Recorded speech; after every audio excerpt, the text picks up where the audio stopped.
So the project I worked on this summer was detection of microstructural geometry and damage in cortical bone images.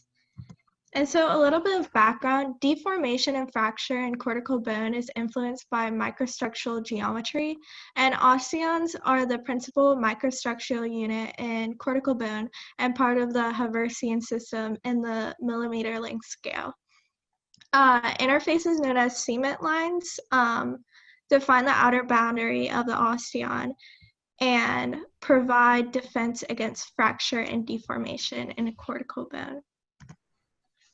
The goals of this project were to improve microstructure feature detection in digital cortical bone images captured using video microscopy, and this was detected using Fiji and Python software. Also, another goal was evaluating geometrical values, developing detection criteria, and challenging low light restrictions due to high-speed imaging of experimental setup. So first, this is using ImageJ to detect cement lines.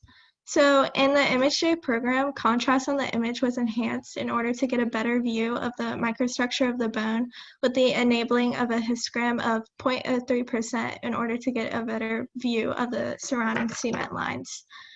Next, process and find edges was used to automatically highlight the cement lines of the bone structure, and the freehand selection tool was used to outline the boundaries of each cement line. To get individual measurements for each cement line, results and summarize was used to get the mean values for the major ellipses, minor ellipses, and parameters. And so the average parameter of this cement line is 204.8 pixels, and the average major ellipse was 64 pixels. And then this is using ImageJ to detect osteon boundaries. So as previously mentioned, osteons are the principal microstructural unit in cortical bone as part of the Haversian system at the millimeter length scale. And the same processes as before were used to detect the osteon boundaries in each cortical bone structure using the freehand selection tool and adding each measurement to the ROI. And this is images of detecting bone fracture. So ImageJ was used again with the process find edges function in order to enhance visibility of bone fractures. And as you can see here, I don't know if you can see my mouse, but here are the bone fractures in each one. And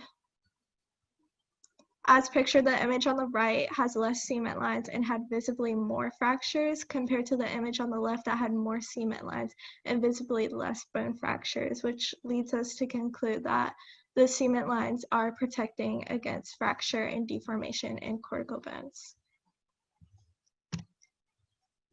So in conclusion, the ImageJ processes of enhancing contrast, find edges function, and measuring each cement line using the ROI were used. Each process was used to detect certain details within the cortical bone structure. First, the find edges function was used to increase visibility of fracture lines. Next, the enhancing of contrast of the image was used in order to detect cement lines more easily. These methods of detecting and measuring fracture and cement lines will help in evaluating the effect of microstructure and how bone deforms and the fractures by allowing to see if the amount of cement lines present in a bone affects the number of bone fractures visible. The processes used in the experiment will help provide a pathway to automating the process further on by making the correlation known between osteon levels through cement lines and the defense against deformation and fracture. And that is all. Thank you. All right, thank you, Melanie. We'll start with Boz, since he didn't get a question last time. And judges, we'll try to keep it to one question for each of you just to stay on time. So Boz, if you want to go ahead and go first this time. Okay, first of all, I want to say kudos to you for dealing with technical issues. Those things make the world feel like it's closing in on you and there's nothing you can do about it. So take a deep breath, you're done, feel good, you made it.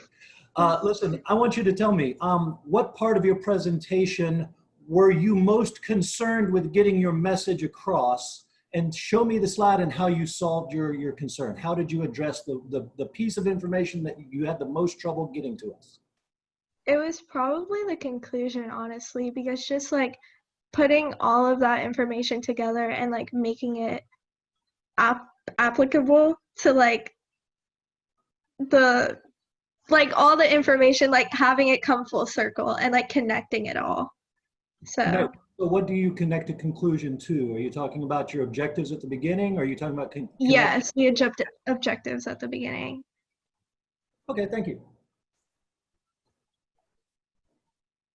Thanks, Boz. Dr. Constant? So on the previous slide, I believe you showed the two cross sections. It's a little hard to tell. Explain that to me again, the differences between the two. One has more, one has less. So outlined in yellow are the cement lines in each bone cross section, and this one has less cement lines and more bone fractures, so that's like the lines in there. And then this one has more cement lines and less bone fracture. Okay, thank you.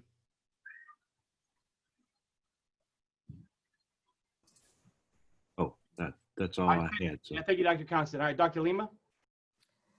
So Melanie, what was the most important thing you learned about yourself as a result of doing the project this summer?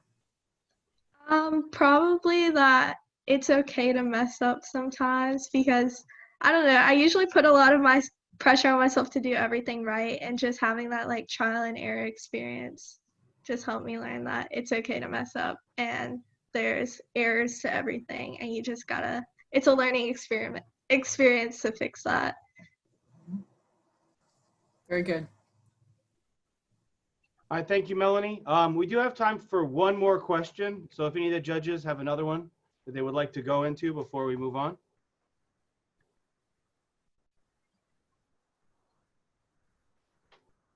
What was the most important thing you learned about the research process itself from going through this summer? The most important thing I learned was probably just I'm sorry.